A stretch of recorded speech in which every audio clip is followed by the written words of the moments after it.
19, muito conhecido de todos nós. Todavia, algumas coisas vieram ao meu coração. Eu quero compartilhar com os irmãos, entendendo que esta é a palavra de Deus para nossas vidas. Há momentos, a Emily, onde nós vamos, ela está conosco. Não é só minha esposa sempre está do meu lado, a Emily também. A Emily é minha neta, filha da Lídia, a gente que cuida dela. E esse dia ela falou assim para a avó que não está aguentando mais ficar andando para lá e para cá. Um dia nós estamos aqui, já temos que sair, chega num lugar, já vai para outro lugar. Ela falou para a avó que não está aguentando mais e fica com saudade de casa.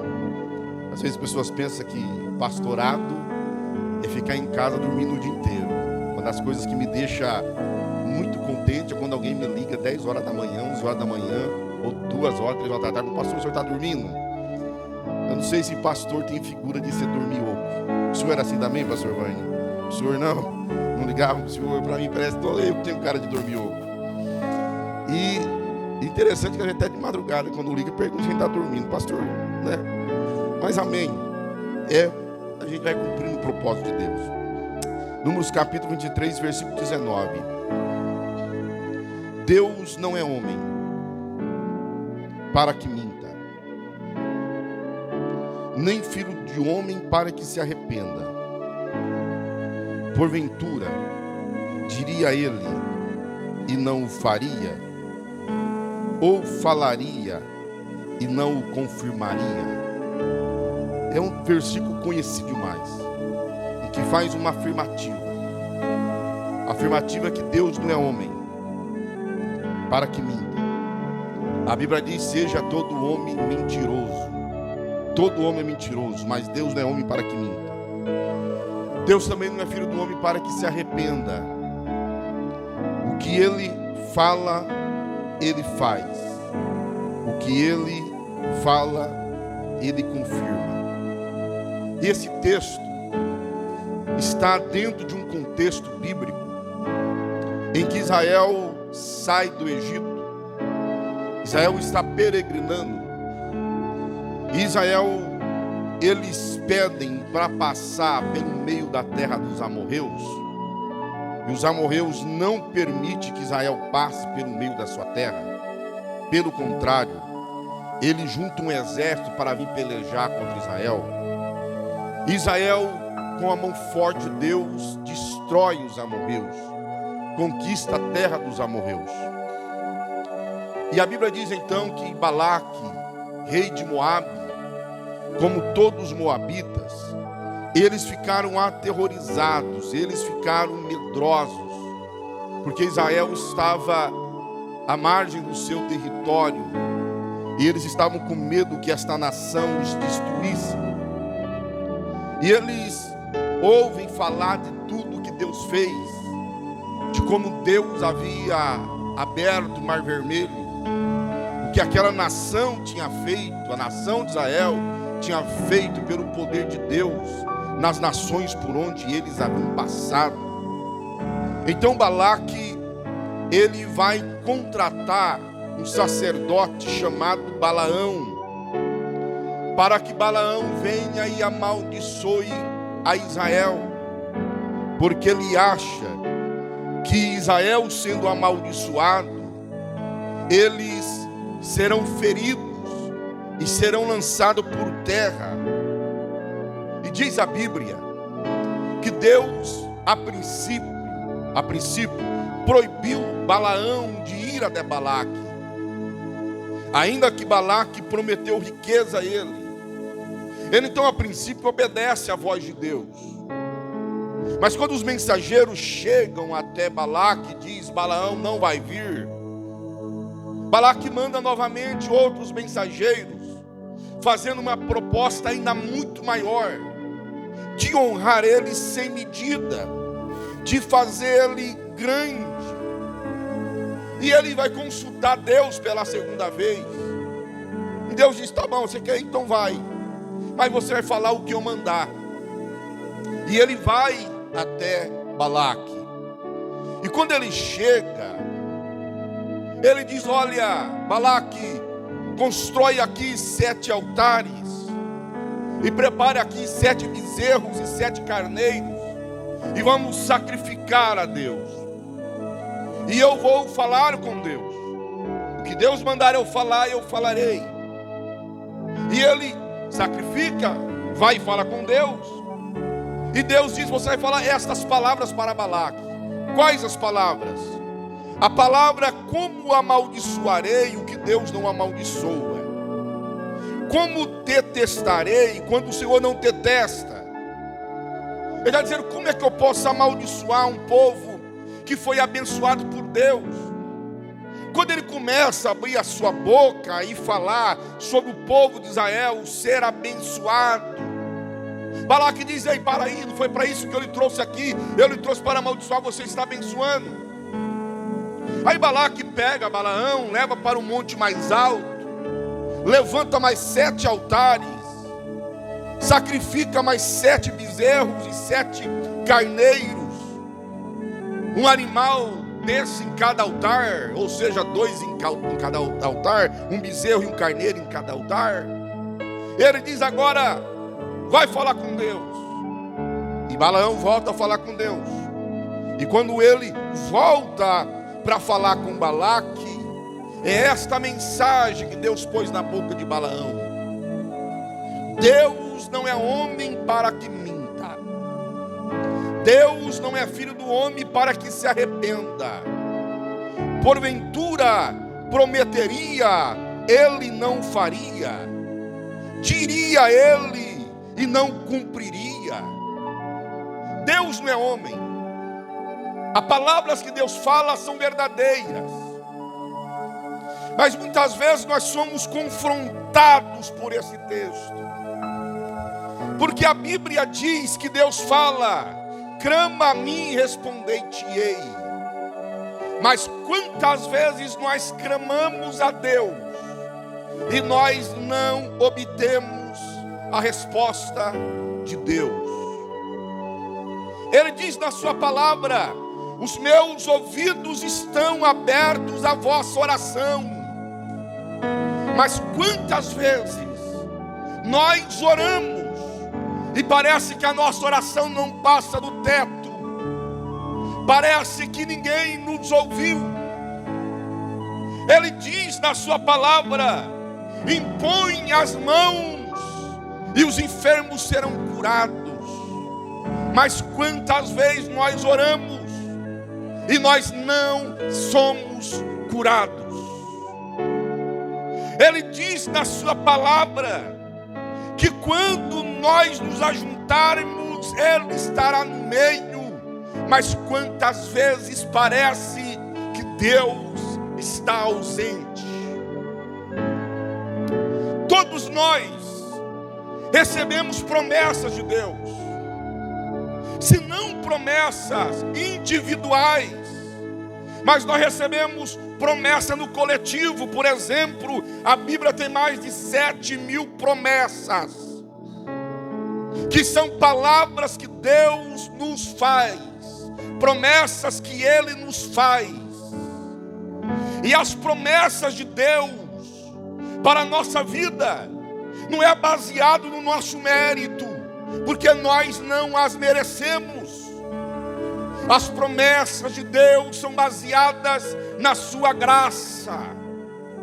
Deus, Ele promete porque Ele é gracioso, não porque nós merecemos. Volto a repetir, nós não merecemos.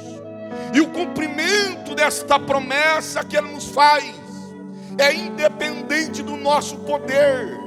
O cumprimento das promessas de Deus se baseia no poder dEle em cumprir as suas promessas.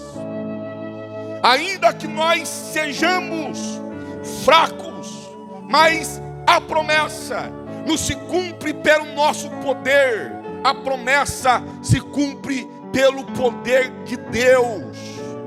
E muitas vezes Deus nos fala coisas que parecem promessas mirabolantes. Por exemplo, Deus falar para um velho de 75 anos que ele vai ser pai de uma multidão é uma promessa mirabolante.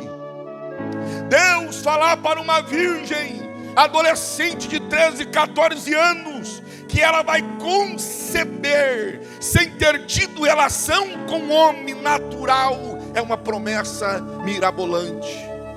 Mas essas promessas, elas se cumpriram porque elas não se baseou no poder daqueles que receberam para que elas fossem cumpridas, mas se baseou no poder daquele que é poderoso para fazer muito mais do que nós pensamos ou imaginamos. Mas se eu perguntar aqui, quantos irmãos que já oraram e não tiveram resposta, eu tenho certeza que eu não ficaria sozinho com as minhas mãos levantadas. Se eu perguntasse quantas pessoas aqui receberam promessas, mas até hoje não foram cumpridas, eu tenho certeza que as minhas mãos não seriam as únicas que ficariam levantadas. Ora, então como conciliar com o fato de dizer a Bíblia que ele não é homem para que minta, e nem filho do homem para que se arrependa? Quantos de nós que já oramos por alguém e nós não vimos a mudança na vida deste alguém? Esta semana eu recebi uma ligação, uma pessoa me mandou uma mensagem, ela dizendo no WhatsApp, quis conversar comigo. Ela diz: olha, ore por mim, eu acabei de tomar um monte de remédio, porque eu não aguento mais viver, eu queria morrer, mas mais uma vez parece que Deus me tirou até mesmo este privilégio de morrer. E eu trouxe à memória dessa pessoa algumas coisas. Ela diz: eu oro, eu clamo, e Deus não me responde, e Deus parece que não me ouve, eu já não vejo mais sentido em continuar. Quantas vezes isso acontece na nossa vida, de nós orarmos, de nós colocarmos alguém diante de Deus em oração, e nós não contemplarmos Deus realizar na vida daquela pessoa. Mas muitas vezes a nossa oração, Deus está trabalhando mais em nós do que na vida daquele por quem nós estamos orando. Muitas vezes nós achamos que Deus não está trabalhando porque nós não estamos conseguindo ver mudança na vida daquela pessoa, quando na verdade Deus não está trabalhando na vida dela, Deus está trabalhando na nossa vida. Mas é difícil ver Deus trabalhar em nós. Nós conseguimos enxergar Deus trabalhando no outro, mas nós dificilmente enxergamos Deus trabalhar na nossa vida. Porque quando alguém testifica aqui que Deus multiplicou alguma coisa na casa dele, você dá glória, e Deus faz a mesma coisa na tua casa e você não consegue enxergar. Eu costumo dizer que nós damos glória e aleluia, nós pulamos quando ouvimos mensagem dizendo que enquanto não choveu, Deus não deixou faltar farinha na panela daquela viúva e nem azeite na botija, e nós nos alegramos. Mas foram 3 anos comendo apenas pão e farinha com azeite. Mas nós enxergamos o milagre de Deus na vida daquela mulher, daquela viúva de Sidom. Mas quando Deus faz a mesma coisa na nossa vida, estamos passando por aquele processo financeiro terrível e Ele começa a multiplicar, nós reclamamos, porque nós só temos aquilo para comer, porque nós enxergamos o que Deus está fazendo na vida do outro, mas nós não conseguimos ver Deus fazendo na nossa vida. Aleluias, aleluias. E Deus não é homem para que minta, Deus não é homem para que se arrependa. Talvez você não está vendo porque Deus não está fazendo na vida daquela pessoa, Deus está querendo fazer na tua vida. Você está com tanto ânimo e tanta sede orando por alguém, mas Deus está dizendo: aquele alguém tem o tempo de eu trabalhar. Hoje eu trabalho na tua vida, e nós não enxergamos. e nós murmuramos, e nós reclamamos, porque nós precisamos ver que é verdade. Há momentos que a fé precisa de algo visível. O pai da fé, Abraão, quando Deus diz assim: olha, assim como estão as estrelas do céu, conta se tu podes contar. E ele olhou uma visão, e na minha concepção, eu imagino que Deus levou Abraão acima das estrelas, porque para olhar, ver todas as estrelas, ele não tinha como ver de baixo, né? De baixo para cima. A visão dele era pequena diante de todo o universo. Então Deus o leva acima de todas as estrelas. E é naquele dia que Abraão vê o dia do Messias, da ressurreição dele, que o próprio Senhor Jesus fala em João 8. E Deus diz: oh, assim será a tua descendência. Mas Abraão diz: Senhor, como eu saberei? O que o Senhor vai me dar para ver, para eu saber que o Senhor vai fazer conforme o Senhor está falando? É certo que há momento que a fé precisa de algo para ela desenvolver, mas não é sempre que Deus nos dá isso para ver. Há momento que Deus quer apenas que você creia, que você espere e que você descanse nele. Pastor, Deus tem sido mentiroso, porque Deus não tem falado comigo, as minhas orações não estão sendo ouvidas. Eu fico imaginando Daniel 21 dias orando sem ter nenhuma resposta. Ele que estava acostumado a orar e obter a resposta imediatamente. Ele que havia dedicado a sua vida toda para Deus, e agora ora, e Deus não fala nada. E ele disse: Deus ficou mudo, Deus esqueceu. Até que vem Gabriel e diz assim: ô Daniel, desde o primeiro dia que você orou, Deus já mandou a resposta. Mas estava tendo uma guerra no mundo espiritual, e o maligno me impedia de trazer a resposta. Mas Deus enviou o arcanjo Miguel, que colocou o inimigo em disparada, e eu aqui cheguei com a resposta que você pediu.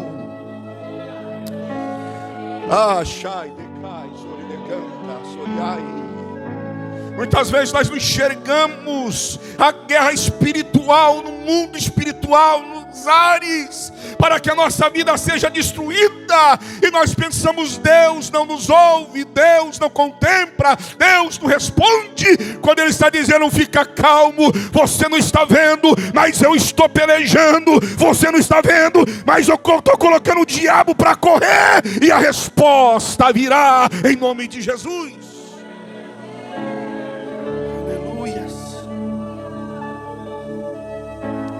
Eu, em vez de quando visito aquele magrelo de 56 quilos no ano de 91,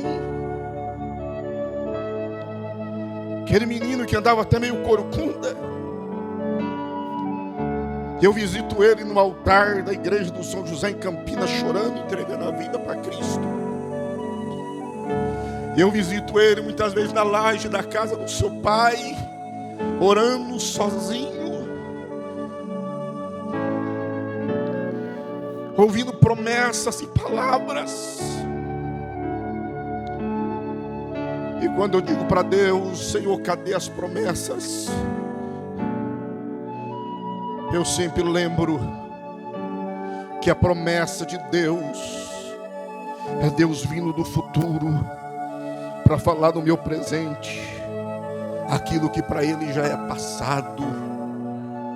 Eu gosto desta frase, que a promessa é Deus vindo do futuro, lá de onde as coisas já aconteceram, para falar para mim no meu presente aquilo que para Deus já é passado, porque já aconteceu. E eu então sei que no tempo dele, na hora dele, as barreiras se quebrarão, as correntes serão esmiuçadas e a palavra dele será cumprida, porque ele é fiel com a palavra dele. Ele diz: Jeremias, o que tu vê? Jeremias diz: eu vejo uma vara de amendoeira. Ele diz: viste bem, assim como viste essa vara de amendoeira, assim eu velo para que a minha palavra se cumpra. Ele diz: passa o céu e passa a terra, mas a minha palavra não há de passar.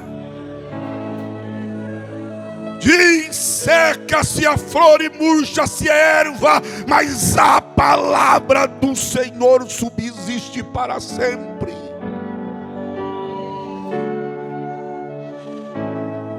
Eu estou vivendo uma geração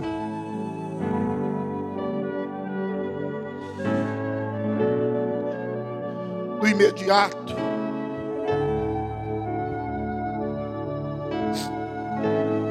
Que quer as coisas da sua maneira.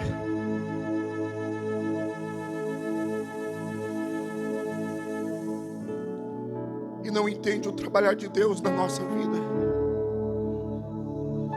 Tem pessoas aqui que têm orado por outros, mas é na tua vida que Deus quer fazer. Lembro em Palmas, Tocantins, quando acordamos de manhã e a Marza diz: hoje não tenho o que comer. Eu já disse talvez isso aqui. Chega o irmão na minha casa e diz assim: ô irmão Saulo, vamos lá na chácara do meu cunhado, lá tem milho, está lá perdendo. E eu sou apaixonado por milho. Eu gosto do milho refogado, meu Deus do céu. E eu já peguei logo um saco, aquele de 60 quilos, para trazer bastante milho. É o que teria para comer por muitos dias. E quando chega lá na roça de milho, não tem um milho sequer. Mas tinha uma coisa que eu detestava na vida: abobrinha. E aí lá vem eu na bicicleta emprestada, com um saco cheio de abobrinha para comer. Deus não sabe que eu amo milho e não abobrinha? Ele sabe. Mas ele não queria me suprir com milho. Ele queria me ensinar com a abobrinha.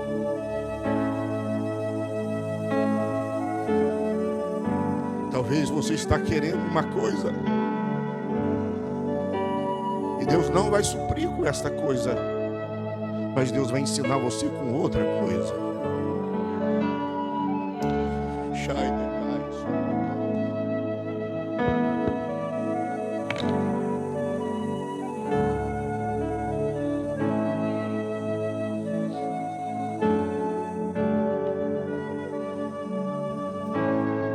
Eu tenho tanta convicção do que eu estou pregando aqui,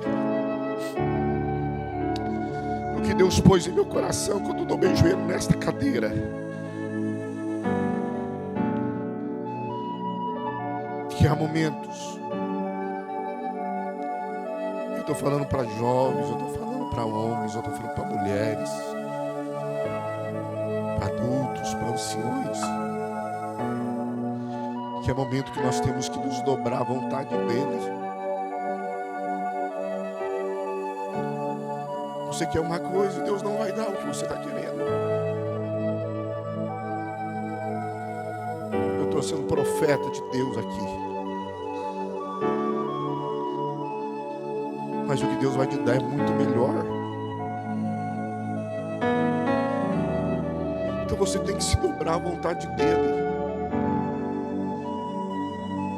Jacó agarrou no Senhor, agarrou em Jesus, porque aquilo era uma teofania, é uma manifestação pré-encarnada de Jesus no Antigo Testamento. Ele agarra em Jesus. Ele diz: eu não te solto enquanto não me abençoares. Ele quer uma coisa, mas Deus quer outra na vida dele. Deus está querendo salvar a vida dele. Jacó está pensando em bênção, o Senhor está pensando em salvação. Mas ele está lutando. E aí, irmão, é doloroso, porque você nunca vai ganhar de Deus na luta. Deus de Jacó, então não tem jeito. Eu vou ter que ferir você, e fere no nervo da coxa de Jacó. Alguém já chegou em você, endureceu o dedo e bateu na coxa? Que sobe um calombinho, você perde a força na hora? Na hora Jacó perdeu a força. E quando ele perdeu a força, ele relaxou. O Senhor diz: agora eu vou te abençoar. Qual é o teu nome? Meu nome é Jacó. E sabe o que é significante? Porque no dia que Jacó quis conquistar a bênção material, ele usou o nome de Esaú. Quando ele entrou no aposento do seu pai Isaac, velho, cego, porque Isaac diz para Esaú: Esaú, chegou o tempo da minha morte, tenho que te abençoar. Vai lá e faz um guisado para mim, vem, eu vou comer e vou te abençoar. E Jacó foi, levou o guisado, a mãe de sua mãe. E Isaac pergunta assim: quem é você, meu filho? Jacó diz: sou eu, meu pai, Esaú. É Esaú mesmo? Sou, meu pai. Então vem aqui para que eu te cheire. Ele estava com a roupa de Esaú. O cheiro que o pai sente é o cheiro da roupa de Esaú. Ele pegou ali o pelo do animal, passou, meio que colou nos seus braços, porque a Bíblia diz que Esaú era peludo e Jacó era liso. E aí Isaac passa a mão e vê aquele pelo e diz: é a voz de Jacó. Mas o cheiro, o tato é de Esaú, que abençoa Jacó. Ele queria a bênção, usou o nome do seu irmão. Agora ele quer a bênção, e Deus não quer dar bênção, quer dar salvação. Mas com a salvação sempre vai vir bênçãos espirituais, imateriais. O Senhor diz: qual é o teu nome? Ele diz: agora eu tenho como eu mentir para Deus. Eu tenho que falar quem eu sou. É quando nós falamos para Deus quem nós somos e reconhecemos o miserável que nós somos, a impotência nossa, a fraqueza nossa, que Deus realiza o poder dele na nossa vida. Há pessoas que têm vergonha de mostrar sua fraqueza. Há pessoas que têm vergonha de mostrar sua impotência. Paulo diz: eu me glorio nas minhas fraquezas, porque eu sei que quando eu estou fraco, então eu sou forte, porque o poder de Deus se aperfeiçoa nas minhas fraquezas. É quando nós falamos: Deus, eu não tenho mais jeito, Deus. Olha, eu estou aqui, como diz aí fora, no pó da rabiola. Não tenho mais nada, Senhor, não aguento mais nada. Ou é hoje, ou não é nunca mais. Eu não aguento mais, eu não suporto mais, mas estou aqui para aceitar a tua vontade. Eu me rendo a ti, eu me entrego a ti. Ai, que Deus levanta do seu trono e manifesta a glória dele em nós. Deus não é homem para que minta, nem filho do homem para que se arrependa. A palavra dele não cairá na tua vida, porque a palavra dele são fiéis e verdadeiras. Mas o que você está pedindo, Deus não vai lhe dar.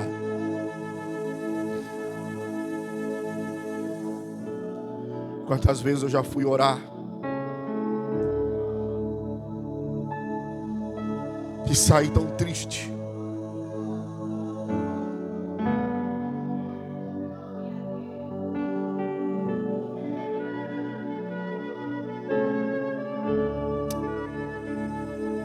lembro um dia eu fui orar na casa de uma irmã desesperada. O marido sem vergonha judiava da irmã, das filhas. A irmã com um filhinho especial. Esse marido, ex-marido, querendo tomar até a casa dela, perseguindo ela. Eu fui orar. E a irmã diz: pastor, eu creio na tua oração, eu creio que Deus vai te ouvir. Eu ouvi, e vi aquela irmã chorar. Eu orei e disse: Deus, se esse homem é filho da salvação, salva. Se não é filho da salvação, mata esse homem. Passa-se já os 3 anos e a irmã continua sofrendo na mão deste homem. Mas ela não é a menina dos olhos de Deus. E ele diz: quem tocar na menina dos meus olhos, eu pegarei. Mas não estaria Deus trabalhando na vida dela e não na dele?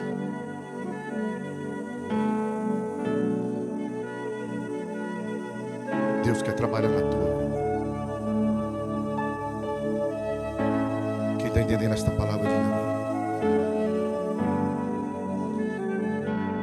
Mas pastor, aquela pessoa fez tão mal. Eu termino com uma história que eu ouvi de um pai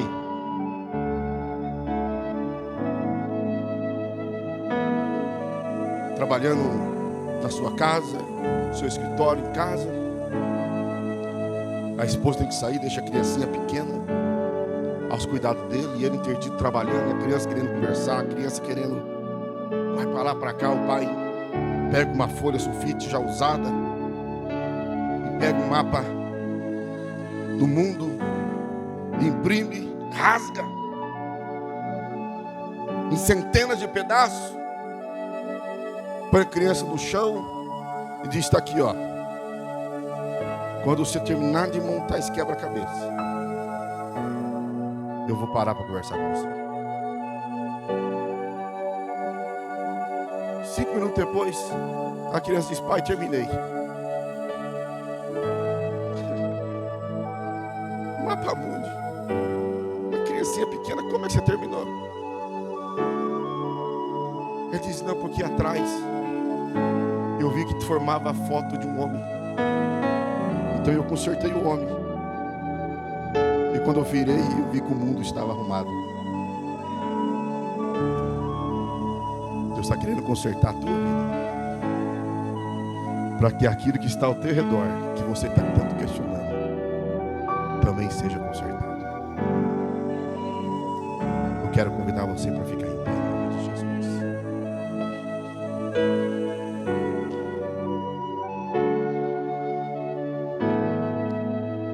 Eu vou pedir para você fechar o teu olho. Feche os teus olhos, por gentileza. Se você me perguntasse, pastor, qual é o grau de convicção que o senhor tem desta mensagem, eu vou dizer para você que é 100%. Tem pessoas aqui nesta noite que Deus está falando com elas. Deus marcou esse culto. Não teve reteté, não teve barulho. Mas Deus também fala no silêncio.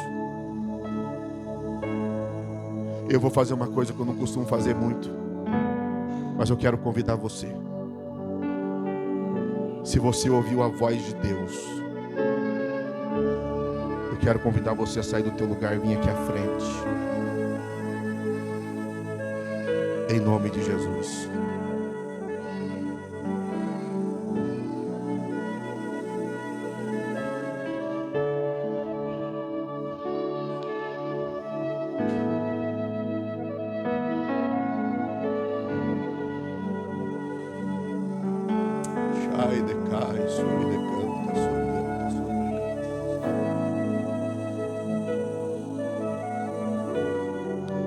Será que são só essas vidas que estão aqui?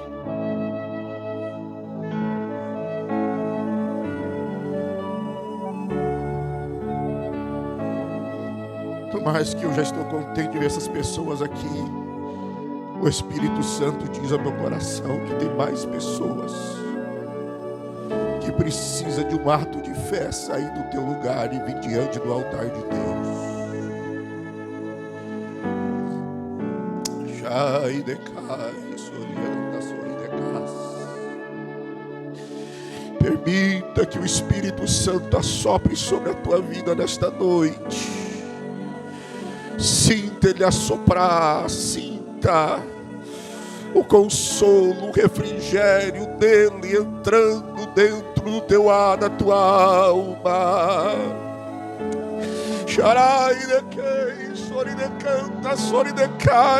Eu sinto a glória dele pairando sobre nós.